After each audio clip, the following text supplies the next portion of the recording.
찬송가 328장으로 함께 찬양합니다. 찬송가 328장입니다.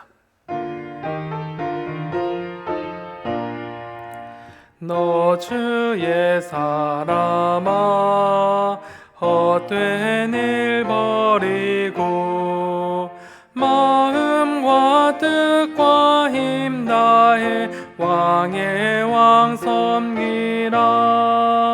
너 주의 사람아 그날을 기다려 죄악의 밤을 이기고 새 아침 맞으라.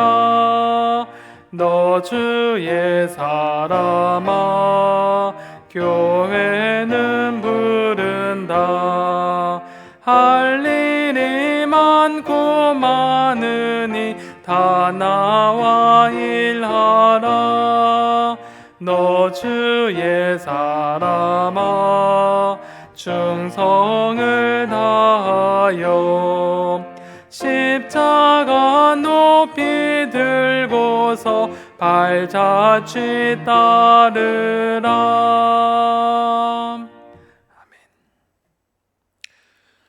오늘 하나님께서 우리에게 주신 말씀은 사무엘하 3장 17절에서 26절까지의 말씀입니다. 구약성경 467면에 기록되어져 있는 사무엘하 3장 17절에서 26절까지의 말씀을 이제 함께 보겠습니다. 말씀을 봉독할 때 살아계신 하나님의 음성을 들으실 수 있으시길 바랍니다. 아브넬이 이스라엘 장로들에게 말하여 이르되 너희가 여러 번 다윗을 너희의 임금으로 세우기를 구하였으니 이제 그대로 하라. 여호와께서 이미 다윗에 대하여 말씀하시기를 내가 내 종 다윗의 손으로 내 백성 이스라엘을 구원하여 블레셋 사람의 손과 모든 대적의 손에서 벗어나게 하리라 하셨음이니라 하고 아브넬이 또 베냐민 사람의 귀에 말하고 아브넬이 이스라엘과 베냐민의 온 집이 선하게 여기는 모든 것을 다윗의 귀에 말하려고 헤브론으로 가니라. 아브넬이 부하 20명과 더불어 헤브론에 이르러 다윗에게 나아가니 다윗이 아브넬과 그와 함께한 사람을 위하여 잔치를 배설하였더라.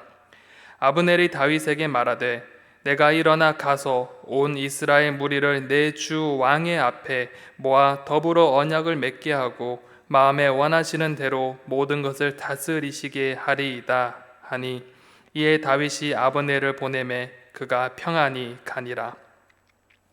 다윗의 신복들과 요압이 적군을 치고 크게 노략한 물건을 가지고 돌아오니 아브넬은 이미 보냄을 받아 평안히 갔고 다윗과 함께 헤브론에 있지 아니한 때라. 요압 및 요압과 함께한 모든 군사가 돌아오매 어떤 사람이 요압에게 말하여 이르되 넬의 아들 아브넬이 왕에게 왔더니 왕이 보내매 그가 평안히 갔나이다 하니 요압이 왕에게 나아가 이르되 어찌하심이니이까 아브넬이 왕에게 나왔거늘 어찌하여 그를 보내 잘 가게 하셨나이까. 왕도 아시려니와 넬의 아들 아브넬이 온 것은 왕을 속임이라. 그가 왕이 출입하는 것을 알고 왕이 하시는 모든 것을 알려 함이니이다 하고 이에 요압이 다윗에게서 나와 전령들을 보내 아브넬을 쫓아가게 하였더니 시라 우물가에서 그를 데리고 돌아왔으나 다윗은 알지 못하더라. 아멘. 사울의 집은 점점 약해지고 또한 다윗의 집은 점점 강성해지고 있습니다. 이러한 과정 속에 사울의 집 이스보셋과 아브넬은 갈등이 생겼고 또한 아브넬은 이스라엘을 다윗에게 양도하고자 했습니다. 양도 협상 과정에서 다윗은 미가를 데려올 것을 요구했고 또한 이스보셋과 아브넬은 미가를 다윗에게로 돌려보냈습니다. 오늘 본문은 이 미가를 돌려보내기 전에 아브넬이 이스라엘 장로들과 또한 베냐민 지파 사람들에게 이 국가 양도를 위한 물밑 작업을 한 후 이 다윗과 아브넬 간의 언약 체결하는 이야기가 나타납니다. 그리고 이러한 과정 속에 위기의식을 느낀 2인자 요압의 음모가 드러나기 시작합니다. 오늘 본문 구조를 한번 살펴보겠습니다. 오늘 본문은 크게 세 가지로 구분될 수 있습니다. 첫 번째 17절에서 19절까지는 이스라엘과 베냐민 지파를 설득하는 이 아브넬의 이야기가 나타납니다. 그리고 두 번째 단락 20절에서 21절에는 이 아브넬이 헤브론을 방문해서 이 다윗에게 나아가는 장면이 등장합니다. 그리고 세 번째 단락은 22절에서 26절까지 요압의 분노가 나타납니다. 이 아브넬이 이 헤브론을 방문했다는 소식을 듣고 요압이 분노하는 장면이 이 세 번째 단락에 기록되어져 있습니다.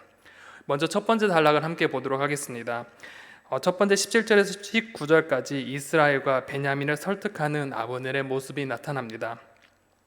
아브넬은 국가 양도를 위해 이스라엘과 베냐민 지파를 설득했습니다. 그런데 이 장면을 성경의 순서대로 볼 때면 분명 미갈이 다윗에게로 돌려보내진 후에 일어난 이야기 같지만 사실 그렇지 않습니다. 원문을 찬찬히 살펴보게 되면 이 부분은 사건을 이어나가기보다는 이 배경이 되는 이 상황들을 설명하고자 이 장면을 소개하고 있는 것을 볼 수 있습니다.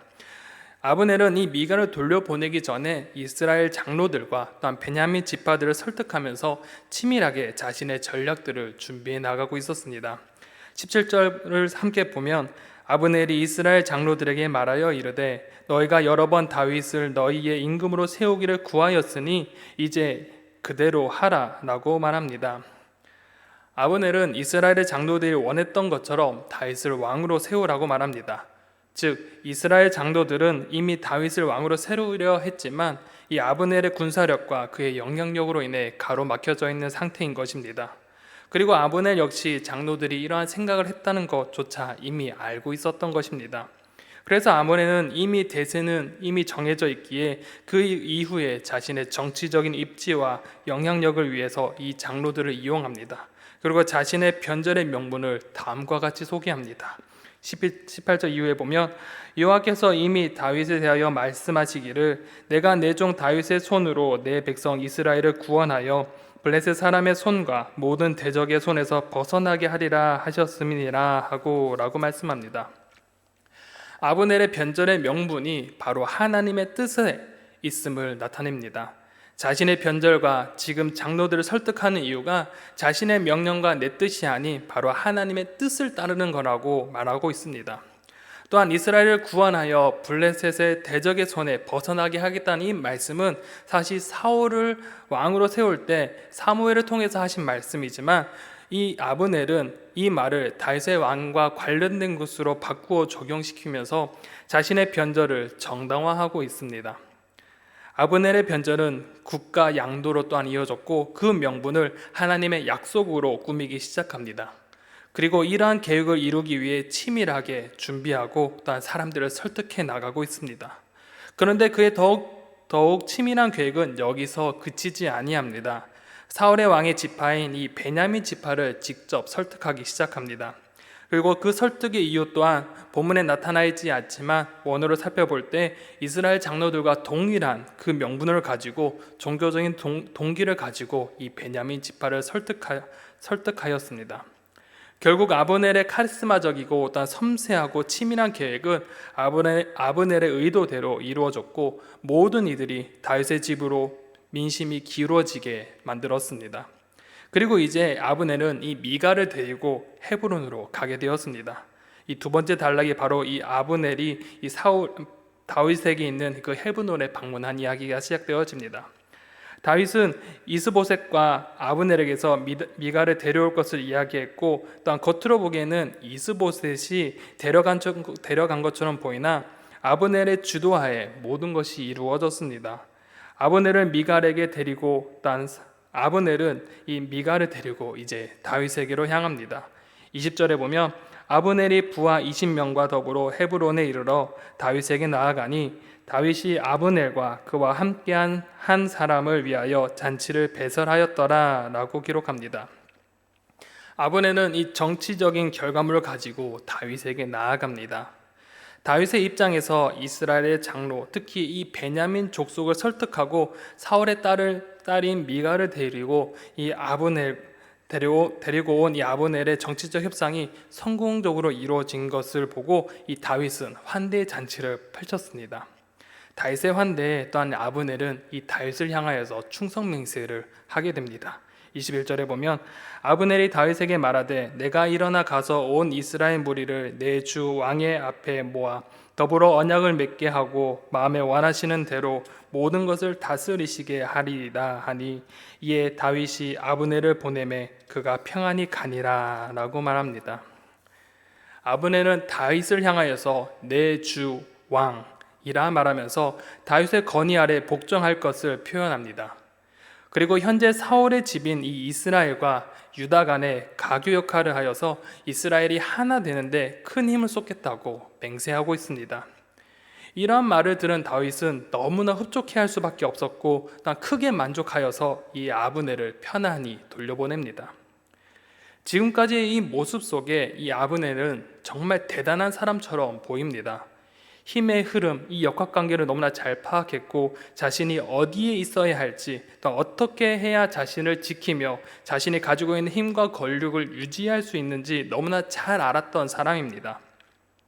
정치적인 힘과 또한 카리스마가 있었고 또한 섬세하고 또한 치밀한 계획을 세울 줄도 알았고 또한 그것을 제대로 실행한 그런 사람이기도 했습니다.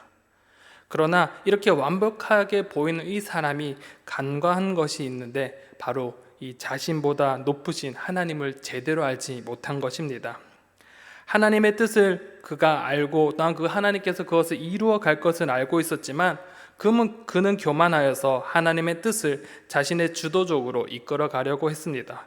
또한 하나님께서 선택하신 왕을 자신의 힘으로 세우고자 했습니다. 그런데 이쯤에서 한 사람이 보이지 않습니다. 바로 다윗의 군대 장관 요압입니다. 사울의 집과 다윗의 집 싸움은 실제적으로 아브넬과 요압의 싸움이기도 했습니다.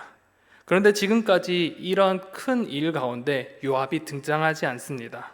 즉 이러한 중차대한 일이 요압의 부재 속에 일어났던 것입니다. 그리고 이제 이 요압이 그 사실을 알게 되고 크게 분노합니다. 세 번째 단락에 보면 요압이 드디어 분노합니다. 국가 양도의 중대사에 요압이 등장하지 않았던 이유가 바로 22절에 기록되어져 있습니다. 다윗의 신복들과 요압이 적군을 치고 크게 노력한 물건을 가지고 돌아오니 아브넬은 이미 보냄을 받아 평안히 갔고 다윗과 함께 헤브론에 있지 아니한 때라라고 기록합니다. 아브넬이 방문하는 동안 이 요압은 다윗의 신복들과 함께 여러 지역을 약탈하고 있었던 것입니다. 당시 다윗에게는 행정체계가 갖춰지지 않다 보니 이 군대와 여러 국가를 운영할 수 있는 필요한 재정들을 대부분 적국을 습격하고 또한 그것으로 인해 약탈하는데 그것으로 사용했습니다. 다윗은 요압과 자신의 신복들에게 명령해서 이 필요한 자금을 확보하기 위해 타국으로 보냈습니다. 그리고 다윗은 요압을 불러들이지 않고 국가 양도 협상을 진행했습니다. 그리고 이 협상이 끝났을 때 기가 막히게도 요압은 돌아옵니다. 다윗에게는 참 좋은 소식이 계속적으로 이어지고 있는 것 같습니다. 국가 양도의 소식이 또한 들려왔고 또한 국가를 유지할 수 있는 이 재원을 가지고 요압이 돌아왔던 소식에 다윗은 만사 형통한 것 같다고 느껴질 것입니다. 그런데 이러한 상황에 요압은 매우 불편함을 느끼게 됩니다. 23절에 보면 요압 및 요압과 함께한 모든 군사가 돌아오매 어떤 사람이 요압에게 말하여 이르되 넬의 아들 아브넬이 왕에게 왔더니 왕이 보내매 그가 평안히 갔나이다 하니라고 말합니다. 요압은 어떤 사람에게 아브넬이 다윗을 만났고 다윗이 그를 평안히 보냈다는 소식을 전해 듣게 됩니다. 요압은 아브넬이라는 이름만 들어도 내 동생의 원수라 여기면서 치를 떠는데 그가 더군다나 평안히 갔다는 말에 크게 화가 났습니다. 그래서 다윗 왕에게 따지러 갑니다. 그런데 중요한 것은 그 또한 자신의 사적 감정들을 숨긴 채 따지러 갑니다. 24절에서 25절에 보면 요압이 왕에게 나아가 이르되 어찌하심이니까 아브넬이 왕에게 나아왔거늘 어찌하여 그를 보내 잘 가게 하셨나이까 왕도 아시려니와 넬의 아들 아브넬이 온 것은 왕을 속임이라 그가 왕이 출입하는 것을 알고 왕이 하시는 모든 것을 알려 함이니이다 하고 라고 말합니다. 요압은 다윗을 향하여서 아브넬을 잘 가게 왜 그렇게 두었느냐고 반문합니다. 적국의 최고의 권력자이자 군사령관이 왔는데 쉽게 죽일 수 있는 그런 절호의 기회를 놓치고 그것도 평안히 돌려보냈는데 왜 그렇게 했느냐고 묻습니다. 그리고 아브넬이 다윗에게 온 것은 바로 정탐하기 위한 것이라고 거짓말로 이 이야기를 합니다. 요압의 입장에서는 또한 그럴 것이 아브넬은 눈에 가시 같은 그런 존재였을 것입니다. 자신의 동생이 죽인 것도 있지만 적국의 군사령관이자 최고 권력자인 이 아브넬은 라이벌과의 관계도 있기 때문입니다. 요압 또한 형세가 기울어지는 것을 너무나 알고 있었고 권력 역학상 자신이 상당한 권력을 차지하게 될 것인데 만약에 이 아브넬이 이 자리에 끼어들게 된다면 자신의 가져야 할 권력들을 나눠 갖거나 혹은 빼앗길 수도 있다는 그런 생각을 가지고 있었을 것입니다. 요압에게 있어서 이 아브넬은 사적 보복의 대상이자 또한 향후 권력 구도의 가시 같은 그런 존재였을 것입니다. 그렇게 요압은 비록 다윗 앞에서는 이러한 것을 숨긴 채 나라의 안위를 생각하는 척 그렇게 다윗에게 따지고 묻습니다. 그리고 그는 다윗 몰래 또한 아브넬에게 접근하기 시작합니다. 26절에 보면 이에 요압이 다윗에게 나와 전령들을 보내 아브넬을 쫓아가게 하였더니 시라 우물가에서 그를 데리고 돌아왔으나 다윗은 알지 못하였더라 라고 기록합니다. 요압은 전령을 보내서 아브넬을 다윗 몰래 데려오도록 명령합니다. 그리고 그 이후에 자신을 위한 행동을 이 다음 본문부터 시작하게 되어집니다.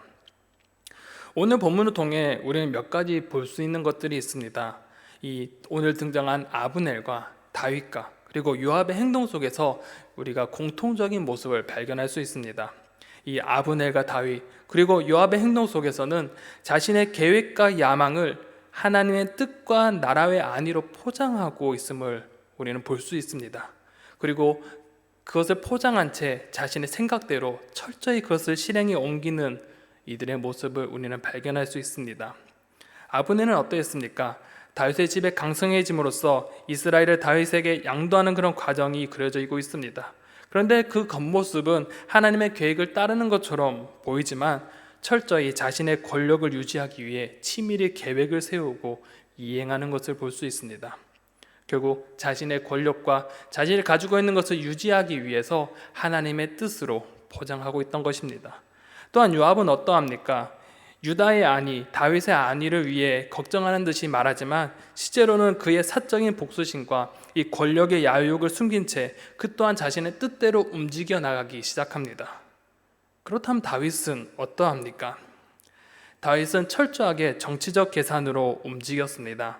미가를 되돌려 받은 것, 그리고 요압의 부재 속에서 이 아브넬과 국가 양도를 진행했다는 것, 그리고 여러 가지 정치적인 행보를 보였던 것들, 이들 모두 중요한 것은 이들 모두가 하나님께서 이스라엘의 왕으로 다윗을 세우실 것이라는 것을 분명 잘 알고 있었던 사람입니다. 그렇다면 그 방법과 그 시기 또한 인간이 아닌 하나님께 맡기며 그 뜻에 순종했어야 되는데 이들 역시 중요한 순간 하나님께 묻지 아니하고 하나님의 뜻으로 포장해서 자신의 계산대로 자신의 생각대로 그 일들을 진행시켜 나갑니다. 이들의 모습 속에서 오늘 우리의 모습을 발견했으면 좋겠습니다. 오늘 하루 우리 또한 이러한 모습이 있는지 한번 되돌아보았으면 좋겠습니다. 우리의 일상에서 어떠한 일을 해나갈 때 이 내 생각과 내 계획을 하나님의 뜻으로 포장하고 있는 것이 아닌지 우리의 삶을 한번 점검해 보았으면 좋겠습니다. 나의 욕심은 이것인데 그렇게 하려니 명분이 필요하고 이 명분을 위해서 하나님의 말씀으로 감싸고 포장하여서 내 생각했던 그대로 그것을 자신을 합리화하고 그 일들을 해나가고 있었던 것이 아닌지 우리의 삶을 한번 살펴보고자 보았으면 좋겠습니다. 오늘 하루가 또한 이러한 날이 되었으면 좋겠습니다. 내 생각과 세상과 타협이 아닌 그 하나님의 뜻에 순종하며 내 뜻을 내려놓는 그런 하루가 되었으면 좋겠습니다.